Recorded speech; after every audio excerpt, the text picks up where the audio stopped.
down the hammer and pick up the pencil. You're about to listen to the Savvy Radio Show. Learn from real-life real estate investors, experience revealed with the Savvy Landlord as your host. What's going on, Savvy investors? You tuned in to the Savvy Radio Show. Yep, I'm glad you did. You know why? Because I feel like you're going to break something off. Something's going to break loose, and you're going to do something that you've never done before. Well, what are you talking about, VC? What I'm talking about is growth. Sometimes you got to do things you don't want to do to get to where you want to get to. And if you want to be large, I mean, like I'm talking about real large, you're going to have to hire people. You're going to have to fire people, and you're going to have to figure it out some way, somehow, or you're going to have an unhappy life and not do what you can do to your potential. All right. So, I've been hanging out with some successful folks lately. And it's interesting because I could see someone that has grown leaps and bounds. And then I've been hanging out with people that have the potential to grow leaps and bounds, but they won't do certain things. And you got to ask yourself today, what is that certain thing that's holding you back? What's that one item or one task or one thing you need to be doing, but you're not doing it? What is it? For some entrepreneurs, real estate investors in general, is called hiring a property manager or an assistant or a contractor or someone to leverage your time. You're out there running around cutting the grass and you shouldn't be. And you know why you shouldn't be. Either you're too cheap or you're just too scared to let go and let someone else do something that you think you could do better. Better. So I want to let you know that growth is important. And the only way you can grow, right? If either you're dying or you're growing, either going one way or the other, either going up or you're going down. There's nothing going down stagnant. Growth is important, but you got to let go if you really want to. All right. Let me say that again. If you really want to grow, you got to let go. And how do you do that? Well, you got to trust and verify, and you got to put systems in place. I mean, I love hanging around with super duper CEOs. I knew this one CEO. He owns this massive multi-million-dollar company, and he's like, within 3 days, I can replace the CEO. I mean, you got to ask yourself, can you pass the baton right now to you're managing 26 units, or you're managing 34 units, or 100 units? Can you pass that baton on and not skip a beat within 3 days? I mean, you got to be honest with yourself. Can you do it? Well, hopefully after this episode, that you can. Now, here's the deal. You have to trust people in place. First of all, what I'd recommend is go talk to somebody else that has hired property managers and just get the gist of what's going on.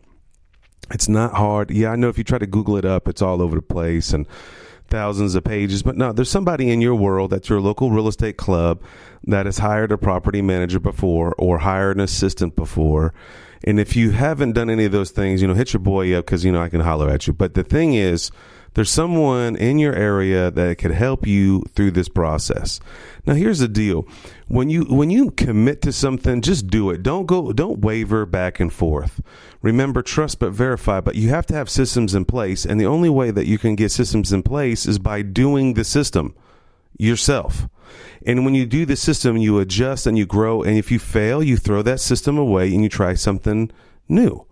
What I've noticed, I've been trying to help people hire other people, for example, property manager, and they can interview people all day. You could chat all day with somebody and really get to know them, find out what school they went to. It really doesn't matter in my mind. I don't care where you came from. The proof is in the pudding. It's their attitude. Are they on time? These are little tests I give them, or tasks. It was awesome. I was coaching a guy the other day. And it was just kind of his first real hire. And he was like, man, I don't know what to do with this girl. I'm like, what you need to do? You know how you test them? Teach them to do one thing one time. And if they do, and have them write a system play by play on how they did it. And so just in case you need to replace that person, you can already have the system in place and you don't have to write the system. You're paying that person. You might as well get the most of your money out of that situation. Like, how do you Like, this is exactly how we input data. And you could do a screenshot. You can do whatever you want to do. You show the individual that one time, and then you say, when I come back, I want you to have it written out play by play or step by step or numbered in order of sequence, just so we can have a detailed operational book in place. Okay. So the dude that I was trying to coach, or actually I was coaching, he came back, man, I could just see his eyes. He just almost started crying. He's like, yo, it worked. I had this girl working and she was making systems and I didn't have to make systems. If you've ever made systems before, it is nerve-wracking, frustrating. You want to rip out your eyeballs because you're trying to be perfect, and you can't be perfect. And the one thing when I teach people about systems, it's a living organism. It's funny when I go back, it's interesting. It's funny when I go back and I can't believe I wrote that. I know you felt that way too, which is even more just this crazy, epic, weird phenomena in my mind is like systems that I wrote 20 years ago. I know I'm old. That's okay. But 20 years ago on my DJ business, that owner that's running that business today is still using the systems that I wrote 20 years ago. And he's still rocking. And even in 2018, still killing it, crushing that deal. And if I didn't take the time or the risk and the willingness to fail, then I wouldn't be where I am today. That business wouldn't have grown. The great thing is when I sold that business, I took it to the capacity. I wrote the systems and I ran the business as best I can, but there's some issues in there that I couldn't get it over the hump. I couldn't get it over the hill. And one of those things was I was undercutting myself, undercharging, and that individual that took that business over just epically just drove that, almost doubled the business. It's just awesome. I mean, a lot of people get mad. Like, are you mad that your business is more successful without you? No, absolutely not. That is the goal. Ding dong. That's the whole plan. If I'm running the business, it's going to fail because I don't got time, right? You got to keep your eye on the ball, what you're working on. So let's just get back to it. You're going to hire someone, and I'm going to give you some tips, tricks. I don't know, but you got to take risks and you got to be willing to fail, and you got to keep your eye on the ball on what you're trying to do. What are you trying to do as a real estate investor, folks, peeps out there? Freedom, right? The lifestyle by design. Thank you. You got it. So I have a formula, and it's not the perfect formula. I made this up, so just bear with me. I look at hiring people the same way as I look at buying structures, buildings, cash flow machinery, aka property, all right? Rental property, rent house, however you want to call it. So I always look at it. You got location, structure, and cash flow, aka also terms. So if the house is in the hood, these all three things kind of have to balance: location, structure, and cash flow. So if it's in the hood, right, I have to have more cash flow. And I'm willing to pay more if the structure is better. So let me give you an example. If it's in the hood, that's structure. That's location. It's got to be cheap. If it's a frame house, oh no, it's got to be even cheaper. And if it does not have that much cash flow, let's just say $100 versus a $300 in the hood, that means I need to get that on 30 cents on the dollar. So, for example, if it's in the east side, and it's a 2-bedroom, I'm in at $18,000 to $25,000. If it's a 3-bedroom, I'm in it for $30,000 to $35,000, depending on the situation. Now, you can add a little bit more depending on the exact location. But location is important. I'll buy a ghetto crib that is brick and it cash flows $300, or the terms would mean no money down. I'd pretty much gobble it up. It doesn't matter. But, if you have a great location and a great structure, your cash flow is going to be lower. Why? Because more people are going to bid on it. It's going to cost more because it's in a better area. So those are just the 3 basic things that I look at when buying a structure, a rental property, an asset. Location, structure, cash flow, and also with the word cash flow could be terms. It's usually if it's a no money down deal, I'm going to jump on it. I'll deal with it if the structure's a little sketchy. And I may, of course I do a calculation to see when will I need to put a new roof in, or how often do I need to paint it since it's not brick. And then the location, is it speculative? Of course, you should never buy property on speculative, but where is that neighborhood going? Is it going up or is it going down? Is it stagnant? All those things are in the equation. Now, I was thinking when I was writing this podcast, I was like, that's the same thing in hiring people. What? Yeah, I know. VanCauwenbergh. Oh, you tuned into the Savvy Radio Show. I'm all a juicy on loyal, worth ethics, and willingness. Okay. Loyalty, ethics, work ethic. I'm talking about they're not lazy. They're willing to get here at 6 a.m. My property manager's right here right now. I get here at 6:30 today and they're already here. Work ethic, they're loyal, and their willingness to learn. And, I think if, I've been helping some folks out on hiring people. If you want to go to the next level, you got to hire people. You want to make more money, you got to hire people. You got to leverage. First of all, you're selfish if you're taking all the money and you're not sharing it. That's the first problem. And you're always wondering why you're not growing. Listen, I remember I was working with this dude one day and, he was doing this one business and it took him 30 hours a week. And I taught him, I'm like, bro, you can leverage your time by hiring somebody else. And so I just worked on this dude. So he learned how to outsource this one area of his business. And the next time I met with him, I'm not making any money. That dude's making money. I was like, yo, of course, ding dong. Do you have freedom? Well, yeah. I go, how much are you working now? Well, before I was working 30. Now I'm only working about 2 hours. Well, you just gained 28 hours of your life that you can go make more money with and leverage more of your time. Oh, and it was interesting. It took this cat at least a couple of months to kind of get he just felt like, and I understand he was paycheck to paycheck, going nowhere. And next thing you know, now he's building other businesses and other systems in place, and he's making more money than he was before when he was doing that 20, 30 hour a week job anyway.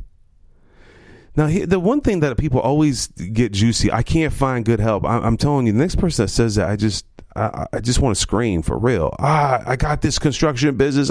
People can't. I'm telling you, it's your problem. It's you. You're not taking the grace. It's not you. You're the one that's not communicating to them. You're not setting up the expectations, or you're not learning how to interview people. You got to test them to see if they're worthy to work with you. Yeah, there's a whole bunch of deadbeat people out there. Yep, I know. But there's a whole lot more people that really want to work, that want a job, that want to be fulfilled. Oh, fulfilled? Yep. If you really are into this, I know this podcast is bizarre and different. We're talking about real estate a little bit in here, but here's the deal. Get this book called The Dream Manager. I think it's Patrick Kelly is the cat. Anyway, it's this book that was written. How do you motivate a janitorial company? Right? Like, who wants to clean toilets? Nobody wants to clean toilets.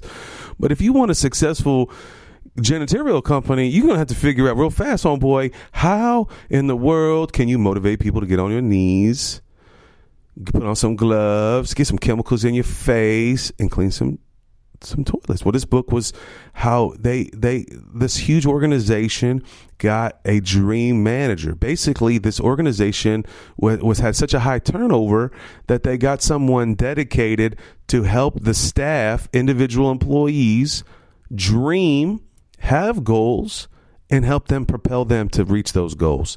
And sometimes they lost some people, and some people stayed and they were fulfilled because they were working on their dreams while they were there at the janitorial company. Think about it.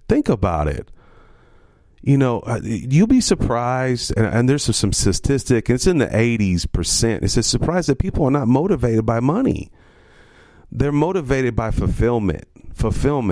Now, you got to fulfill people. You read the book, Jim Collins, Get the Right People on the Bus, Get the Wrong People off the Bus. That's pretty simple, right? You need to read that book too. If you want to be a CEO, if you want to be an entrepreneur, if you want to make millions of dollars, you're going to have to hire people, right? You can't do it all. And Jim Collins is a great book called Good to Great. You got this bus, right? And you got to get people on the bus, obviously, to work for you on the team. Now that's really not too difficult. I know for myself, I don't have a problem getting people on the bus. What I do have a problem is getting the people in the right position, in the right seat on the bus. For example, if I got some dude that's in sales and marketing, but I'm trying to get him to reconcile the checking account, we got a problem. But the one thing I think you need to get to know today is that people are motivated by fulfillment, not necessarily money. Okay, so this is my little, some dude right now that is in my world is trying to hire a property manager. It's just overworked. He's just like, he's got like 24, 34 units. I don't know. It don't matter. And you should start thinking this way now. I wrote this to him. I go, the person matters that's working for you. I said the quality person that cares. The caring person may be slow on the computer, but willing is better. A fast person is only getting a paycheck. That's the person that you don't want in your world. And you got to come, and it takes some time. People come in and they interview well. You can watch a million YouTube videos and you can read all about how to interview. And let me tell you, I get hustled all the time, man. I try to hire people, and I like people, and I believe in them, and I want to provide for them. But they come and say certain things, or they have certain type of ethic that may not be in line, or integrity that may be in line, and things just go awry. But let me give you some pointers and some aspects to look for. Number one, maturity matters overall. I mean, I used to try with young people, and I'm not saying this negatively if you're young or if you're old, okay? But I've noticed that when I try on somebody new, it tends not to go well. And there, I don't know what that statistic is, but for sure it's at least 50-50. I would say 70-30. What do you mean? What I'm saying is if the person has no experience, and if I just try them out, 70% of them are going to fail. Just because they don't even know what they're doing in their own right. Some people just are searching for jobs just to fulfill some void in their own life, and you may be caught up in that. So that's one reason. The other thing is, I noticed that maturity, people that are 50 years or older, I know it's crazy because I'm 44, but this magic number called 50, I don't know what it is. I'm not saying 60, but it seems like if I stop and think about all the people that I've hired that are still working for me today, or even in my network, are over 50, they're faithful, they're loyal, they got a good work ethic. Maybe it's because they were baby boomers. I don't know what it is, but if you're trying to find someone right now, not everybody that's 50 years old is going to be hit it out the park for you, but I would start there. All right, this cat that I'm working with, he has no idea where to start. I got properties, he can't maintain them, and I'm like, start there. So let me give you some more gauges. So a property manager for about 120 units, okay, is in my, and there's different levels of rock stars, but 30 hours a week, you could lock up 100 and 150 units. That's someone that must be flexible all the time and willing to show. And that's usually roughly at about a 95% occupied. Now, when the houses are, when you're got a lot of vacancies, your hourly moves up from 30 hours to 40 hours to about full time. But you can run a whole empire on one person. You can. It's possible. People do it every day. And you can do it too. You just got to find the right person. Now, you can find a superstar. They're out there. And it probably takes a little bit more cash, but a Google superstar, an experienced person that's been running units, like I had 120. So I gave you an example. Someone you have 120 units, and you can cut it in half. If you got 50 units, probably part-time, 15 hours a week. For real. So let's go over it again. Someone that has at least 100, 120 units is about 30 hours a week. Now, give and take about 10% because they're going to have to go do some stuff during some weird dry patches of vacancies, that person may work 35 that week, and then the next week they may work 25. But the sweet spot is about 30 for 120. So if you have 60 units or 50 units, you cut that in half to 15 to 20. Now, a superstar, oh, shuck it ducks. I'm talking about a Google star, someone that knows technology, is motivated. Maybe they have a side hustle too. I don't know. Maybe they're a realtor and a property manager. Maybe not a bunch of units that they're managing, maybe 2 or 3 clients. Usually I see this in tourism areas or like Florida beach houses.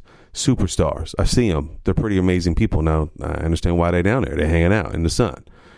But they can run 120 units on 15 to 20, depending on the level of maintenance they have to handle. If they have a lot of maintenance, it's going to slow them down.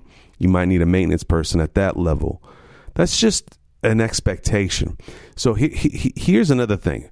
You should expect to hire someone part-time about 20 hours. And this is someone that has like 30 units, 50 units, somewhere around there. You should expect to hire somebody with about 20 hours. Monday, Wednesday, and Friday are pretty good. 5 hours each day.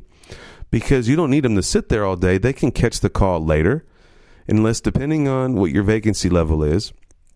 And then Saturday or Sunday, another 5 hours. So 15 hours Monday through Friday, answering the phone, having something to carry that phone with them, or they're having Google Voice, or they have an answering service that may be for them, and they can handle it. Someone has a computer at home, or you have an office space, and then they're willing to work on the weekends and take calls because usually people are off work. And you don't need them in the morning either. You can have someone work from 12 to 5 or 2 to 8 or 3 to 8. Okay. But usually, typically about 20 hours and you can get it done. Hopefully that encouraged you. Hopefully today that you're going to pull the trigger. If this has struck a chord in you, I would like to really know for real. Because I think there's a need. For some weird reason, I'm coming across a bunch of entrepreneurs in my life right now that want to go to the next level, that need advice. They're like, hey, man, I know you started several businesses. I know you failed. How does it work? How do you hire people? If this is something that struck a chord, let me know. Let your boy know. Maybe we could spend some more time on that. Anyway, you tuned in. My name is Stephen VanCauwenbergh. Yep. The Savvy Landlord, Savvy Somebody, doing it big on the Savvy Radio Show. Thanks for listening to the Savvy Radio Show. Glide online and listen to our other motivating episodes at savvyradioshow.com. Connect on Twitter at LandlordBook and always be buying assets.